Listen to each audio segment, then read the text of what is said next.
Good morning, everybody. Welcome to, what was 28? Day 28. It's Tuesday. Or 29. No, I don't remember. Of Coffee and Christ. Hi, good morning. We're in number 7, and it's just 7 today. So today may be pretty quick. I don't know. Or it may be pretty long. If we're just doing one, it's going to be probably detailed. It's a good one.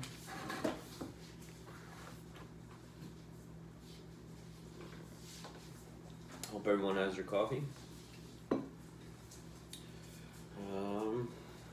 So it's just 7, huh? It's just 7. I wonder if they did that to balance something else. There's a lot here. It is, let me see if I can read it. Offerings at the dedication of the tabernacle. I see some weird words. I'm glad this dude's reading it and not us. Are you ready?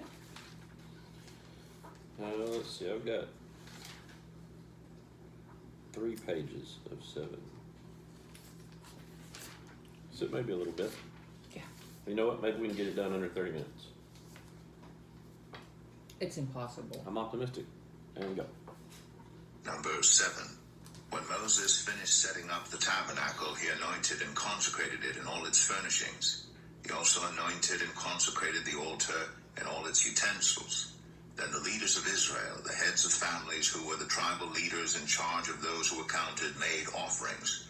They brought as their gifts before the Lord 6 covered carts and 12 oxen, an ox from each leader and a cart from every 2. These they presented before the tabernacle. The Lord said to Moses, "Accept these from them, that they may be used in the work at the tent of meeting. Give them to the Levites as each man's work requires." So Moses took the carts and oxen and gave them to the Levites. He gave 2 carts and 4 oxen to the Gershonites as their work required, and he gave 4 carts and 8 oxen to the Merarites as their work required. They were all under the direction of Ithamar, son of Aaron, the priest. But Moses did not give any to the Kohathites, because they were to carry on their shoulders the holy things for which they were responsible. When the altar was anointed, the leaders brought their offerings for its dedication and presented them before the altar. For the Lord had said to Moses, "Each day 1 leader is to bring his offering for the dedication of the altar." The one who brought his offering on the first day was Nahshon, son of Amminadab of the tribe of Judah. His offering was 1 silver plate weighing 130 shekels and 1 silver sprinkling bowl weighing 70 shekels, both according to the sanctuary shekel, each filled with the finest flour mixed with olive oil as a grain offering. 1 gold dish weighing 10 shekels, filled with incense, 1 young bull, 1 ram, and 1 male lamb a year old for a burnt offering, 1 male goat for a sin offering, and 2 oxen, 5 rams, 5 male goats, and 5 male lambs a year old, to be sacrificed as a fellowship offering. This was the offering of Nahshon, son of Amminadab. On the second day, Nethanel, son of Zuar, the leader of Issachar, brought his offering.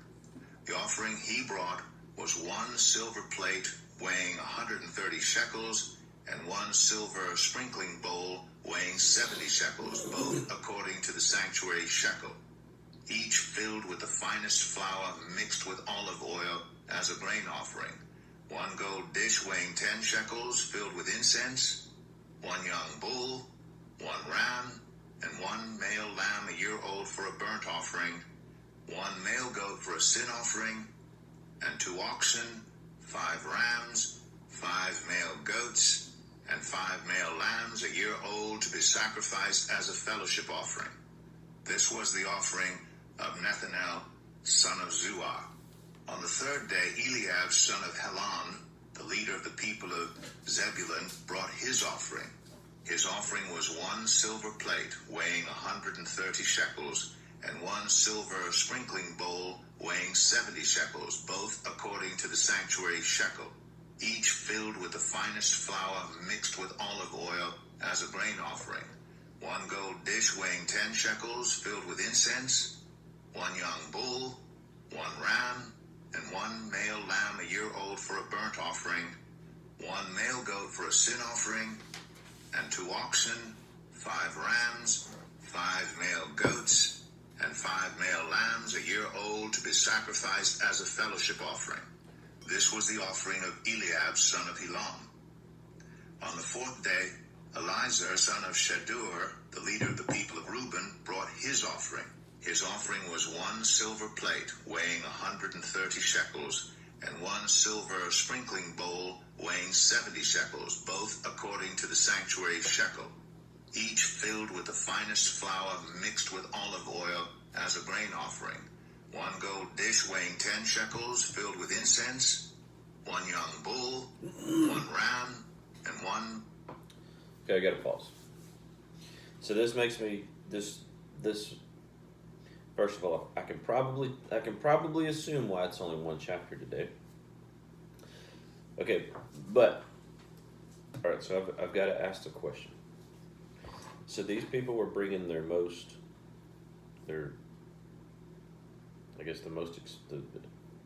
highest valued things. Yeah, I think that they were furnishing I think they kind of knew what they were supposed to bring as far as like the bowl and the sprinkling bowl and the silver platter, I think.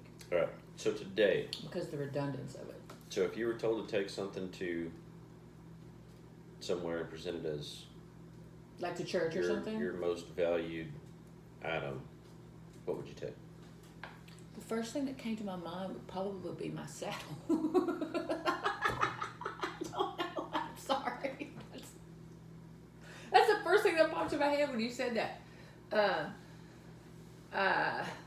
Like I think these things like mean the most to these people, because they didn't have there wasn't vehicles, So this guy, one of them gave gold.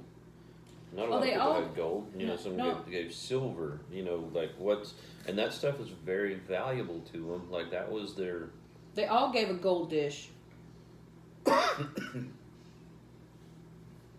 They all gave the same thing so far. So I think, but remember when we read all the stuff that they had to have in the sanctuary? I think that it was all, maybe, remember, and originally you said, how long ago was that? Maybe if you put the timetable together, because we've just learned they've been put into, where they've been placed and everything. Maybe the clans put their gold and silver together and melted it into these dishes to be offered to the tabernacle. You know what I mean? Because they had to have so many plates and stuff. So if each one gave, then you'd have 12 plates. Well, yeah, 12 plates, 12 bowls, and 12 sprinkling bowls, and then 12 gold dishes. So that would be a set of 12.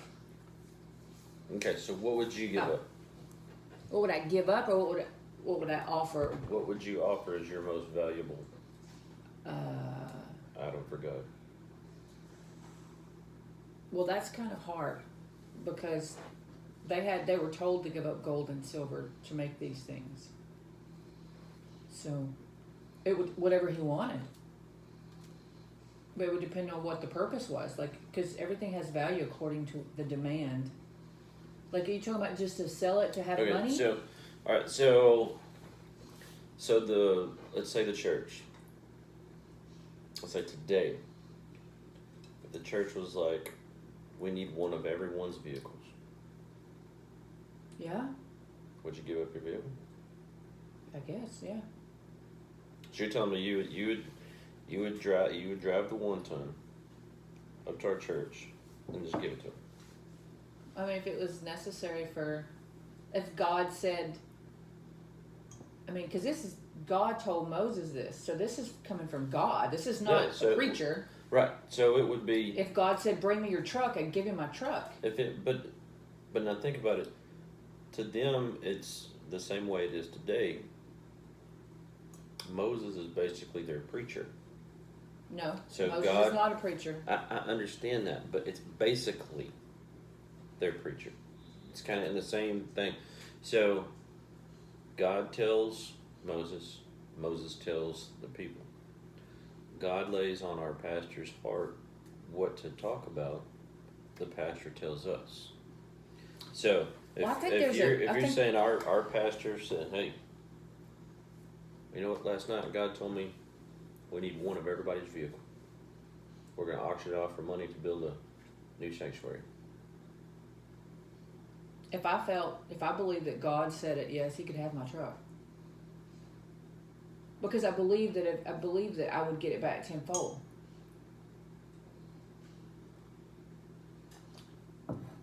Okay. I was just curious. I do. I mean, don't you? Mm-hmm. Male lamb a year old for a burnt offering, one male goat for a sin. What about you?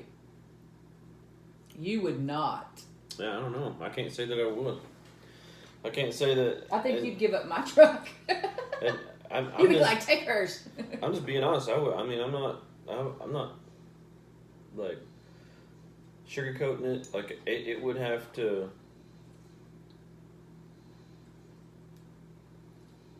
You know, I've got a strong faith. Probably not the strongest, but it would have to be. Like it would have to. I right now in my life, I would probably say it would have to come to me in a dream. It would have to come to me like God would have to come to me while I was asleep, and like that's probably how it would have to move me to do that at this point in my relationship with God. I think, And that's an honest answer. but I mean, I feel honestly, if the situation was accurate and real, but then again, I'm not. See, I know that this is probably a topic for another Bible study, but Moses was not a preacher. No, we all know that Moses wasn't a preacher, but it was And- the same. He was the mouthpiece between God and the people. Pastor, mouthpiece between God and the people.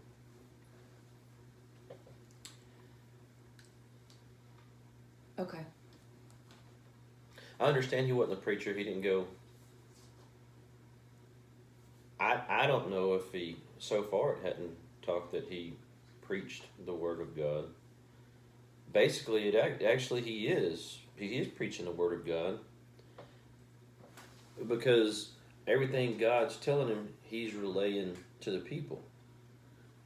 Nowadays, there's just more for a pastor to relay to the people because we have a full Bible. At this point, they didn't have a full Bible. He's going by what God's telling him then, and he's relaying. So to me, he is preaching to them. I see that.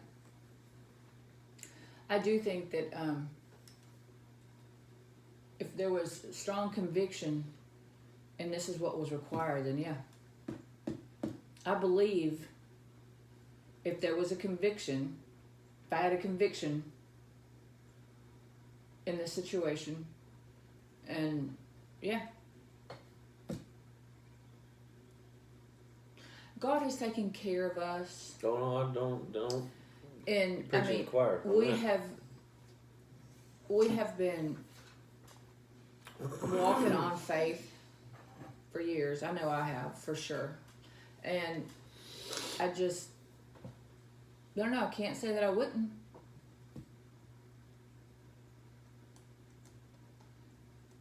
I don't know. I don't know if I would or not right off the bat. I think just, and you're right. And I know God has. There would be another avenue. Like, I believe that even if something was inaccurate, right? Let's just say, because we know there's a lot of people out there that preach for profit, and they're millionaires, and let's just say I did feel convicted about it, and I said, "Here's the keys." Right? I have no doubt that we would not go without. I would have another vehicle. Mm-hmm. I mean, I know that whether it would be by my own means or by somebody that was put in my path to rectify the wrong, if it was a wrong, if it was misleading, you know what I mean? I just, it would work out. I may not feel real good about it, but it would work out. But yeah, absolutely. I think that, I think conviction makes you do things that you might not think you would. Right, and I agree with you. I think I'd have to be a whole lot more convicted, though. I think I would be probably a lot more open than you. I'm saying it would have to come to me. It would just, he'd have to speak to me directly. Well, here's an example. Did you ever think that a year ago, did you think that you would be videoing Bible study? Mm-mm. Never thought I'd be reading the Bible in front of everybody else either. But I mean, what happened? You were led to do it. Yeah, absolutely. So I'm saying it would have to be. I mean, and I've got a conviction. Don't get me wrong, but to give like our means of transportation, you know, and it's yeah, not. but that's not comparable to what they're doing there. We kind of got off subject because this is we're talking We're off about subject. gold and silver, right? So you can't compare it to your vehicle because that would be like Well, but this is their. they move by foot. No, I'm not saying it's their transportation. This is their possessions. Something of like a real expensive vehicle today would equate to that, or your real expensive jewelry, or I think it would or be your jewelry or house, or something that you your- could. No, I don't even think it's comparable to a home.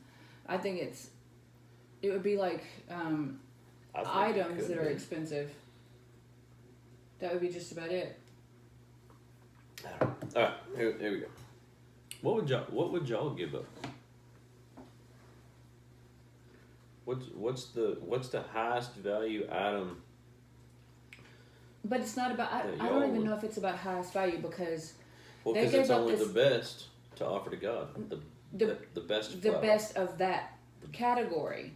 So if he needed everything in the tabernacle to be silver and gold, so that's what he asked for. That's what they had to give up was silver and gold. Whenever he asked for the linens, that's what he asked for, the finest linens. Would you give your best horse up for a sacrifice right now? Sacrifice? Mm-hmm. No. How about that? That's where I should have came off at first. Would you give your best horse up for a burnt offering right now? No. Why not? I don't know, but no. No. Jesus died on the cross. I don't have to give up an offering anymore. Thank you. How about that? No. Would you? I'm telling you, it would have to come down. I would have to feel the Spirit coming into me, just like I was convicted to read the Bible and video it in front of somebody. There was a very strong. That hurts me. There was a very strong conviction. There was a very strong conviction there. We all have talents. One of my gifts, my only gift from God is to heal. Is healing these animals, whether it be mental or physical. That is my most connection. That would be. Oh. You making my chest hurts. Why'd you say that? Because I was just trying to figure out something that equated more to their time. Their best ox, their best lamb, without defect. I mean, it was the best of the, because it was the best as the sacrifice for God. No. Why? You didn't even prepare me for. That's awful. I just. Okay. Ugh.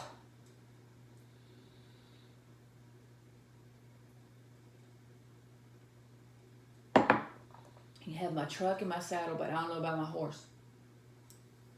Offering, and 2 oxen, 5 rams, 5 male. Wait on, just to let everybody know where we're at. We are verse 35. Verse 35. Let me find my place now. It's going to be under 35. Elazar. Goats Yeah. and 5 male lambs a year old to be sacrificed as a fellowship offering. This was the offering of Eleazar, son of Shadur. On the 5th day, Shalumiel, son of Zerushadai, the leader of the people of Simeon, brought his offering. His offering was 1 silver plate weighing 130 shekels, and 1 silver sprinkling bowl weighing 70 shekels, both according to the sanctuary shekel, each filled with the finest flour mixed with olive oil as a grain offering. 1 gold dish weighing 10 shekels filled with incense, 1 young bull, 1 ram, and 1 male lamb a year old for a burnt offering, 1 male goat for a sin offering, and 2 oxen, 5 rams, 5 male goats, and 5 male lambs a year old to be sacrificed as a fellowship offering. This was the offering of Shalumiel, son of Zerushadai. On the 6th day, Eliasaph, son of Duel, the leader of the people of Gad, brought his offering. His offering was 1 silver plate weighing 130 shekels, and 1 silver sprinkling bowl weighing 70 shekels, both according to the sanctuary shekel, each filled with the finest flour mixed with olive oil as a grain offering. 1 gold dish weighing 10 shekels filled with incense, 1 young bull, 1 ram, and 1 male lamb a year old for a burnt offering, 1 male goat for a sin offering, and 2 oxen, 5 rams, 5 male goats. I still can't believe you said that.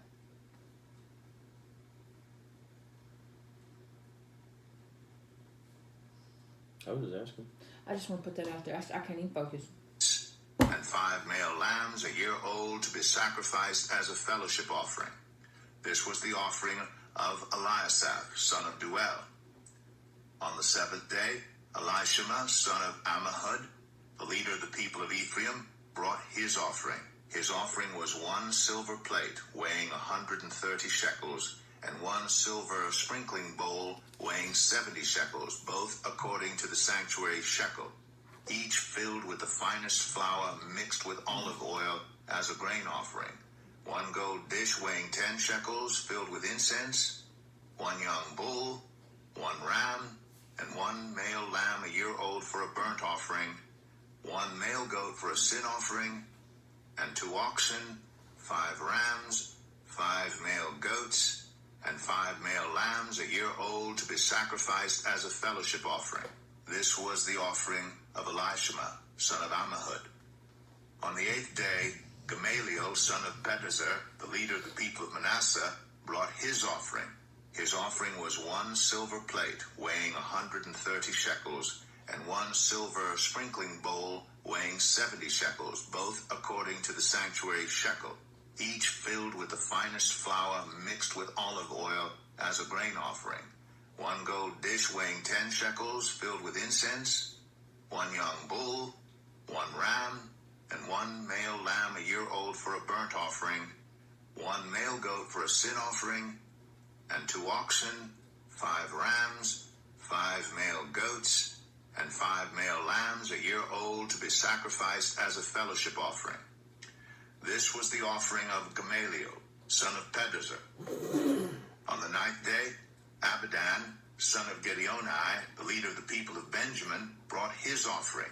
His offering was 1 silver plate weighing 130 shekels, and 1 silver sprinkling bowl weighing 70 shekels, both according to the sanctuary shekel, each filled with the finest flour mixed with olive oil as a grain offering. 1 gold dish weighing 10 shekels filled with incense, 1 young bull, 1 ram, and 1 male lamb a year old for a burnt offering, 1 male goat for a sin offering, and 2 oxen, 5 rams, 5 male goats, and 5 male lambs a year old to be sacrificed as a fellowship offering. This was the offering of Abidan, son of Gideoni. On the 10th day, Ahiezer, son of Ammishaddai, the leader of the people of Dan, brought his offering. His offering was 1 silver plate weighing 130 shekels, and 1 silver sprinkling bowl weighing 70 shekels, both according to the sanctuary shekel, each filled with the finest flour mixed with olive oil as a grain offering. 1 gold dish weighing 10 shekels filled with incense, 1 young bull, 1 ram, and 1 male lamb a year old for a burnt offering, 1 male goat for a sin offering, and 2 oxen, 5 rams, 5 male goats, and 5 male lambs a year old to be sacrificed as a fellowship offering. This was the offering of Ahiezer, son of Ammishaddai.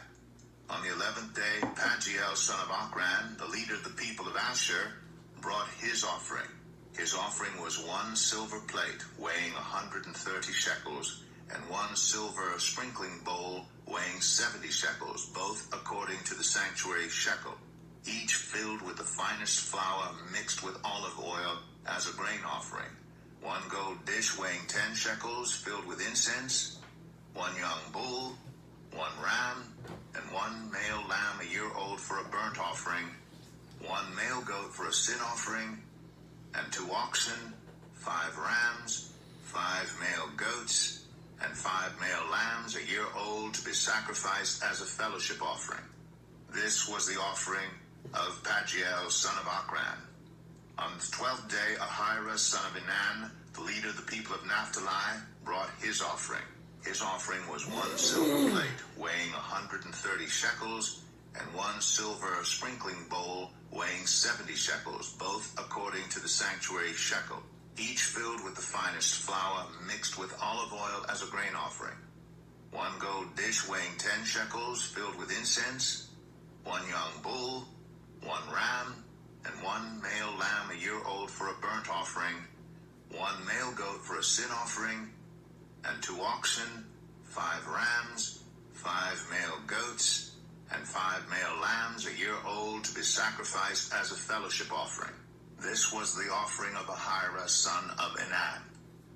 These were the offerings of the Israelite leaders for the dedication of the altar when it was anointed: 12 silver plates, 12 silver sprinkling bowls, and 12 gold dishes. Each silver plate weighed 130 shekels, and each sprinkling bowl 70 shekels. Altogether, the silver dishes weighed 2,400 shekels, according to the sanctuary shekel. The 12 gold dishes filled with incense weighed 10 shekels each, according to the sanctuary shekel.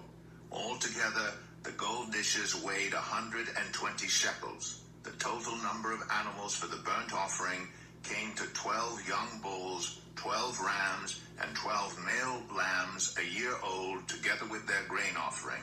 12 male goats were used for the sin offering.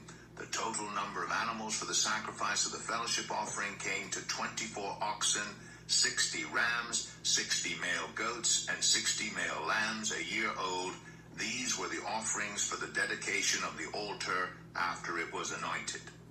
When Moses entered the tent of meeting to speak with the Lord, he heard the voice speaking to him from between the 2 cherubim above the atonement cover on the Ark of the Covenant law. In this way, the Lord spoke to him.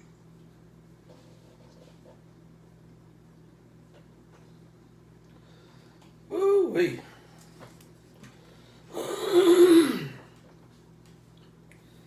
There's a whole lot of on the first day of Christmas. That's what I was thinking the whole time we were going through that. Goodness. So all the silver weighed 2,400 shekels. I would assume that's a lot. Which is 60 pounds.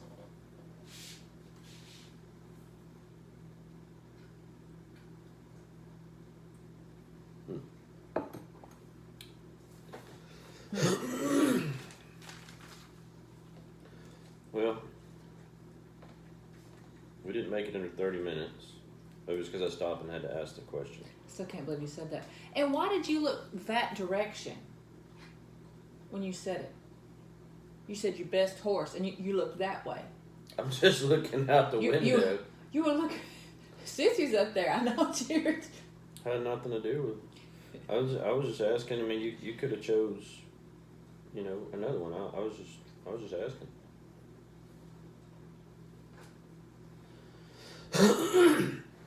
I'm probably like everybody else, or most everybody else out there. It's going to take a whole lot for me to. It would take a whole lot for me to do that. Not saying that I wouldn't do it. It just take a. I'd have to feel a whole lot of conviction. Like it would. That's your foot down there. Yeah. Why are your feet all up in my space? You Because got I got that long whole, legs. You I got need that whole all side of this the table area. over there. I need it all. Hey Bible readers, I'm Tara Lee Cobble and I'm your host for the Bible Recap.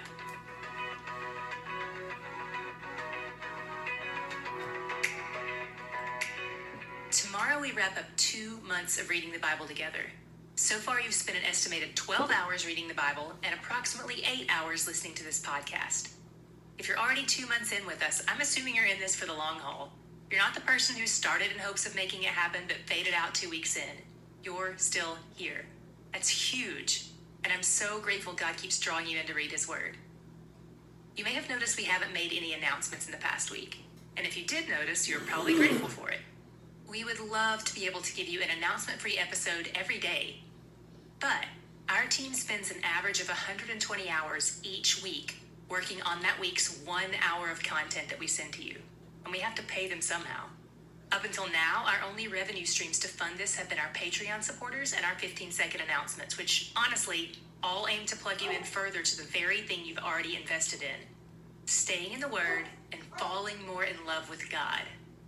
But even between our Patreon and our announcements, we still don't bring in even a fraction of what it takes to pay our team. We would love to keep making this happen for you each day without the burden of you having to listen to 2 to 3 minutes worth of ads from outsiders for things like shoes and toothbrushes and home security systems. Not that we don't all love those things.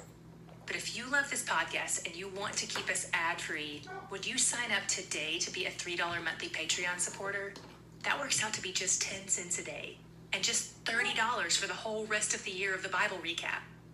Plus, if every one of you supported us for just $3 a month, we would never have to do outside ads or our own announcements. And I think everyone would love that. So please sign up today at patreon.com/the Bible Recap. It takes 2 minutes, and you can link it to your credit card or your debit card or your bank account. We've also put a direct link in our show notes. And in case I don't say it enough, thank you for listening. We love being on mission with you. Today we opened up our longest and most repetitive chapter yet with some offerings for the Levites initiated by the heads of other tribes. They gave the Gershonites and the Merarites ox carts to use as their tabernacle luggage, but the Kohathites didn't get any ox carts because they have to carry things on their shoulders, according to the text. This is a reference to the poles we've already read and talked about, which went over their shoulders. By the way, I keep mentioning these poles because I'm setting us up to understand something that happens in the future.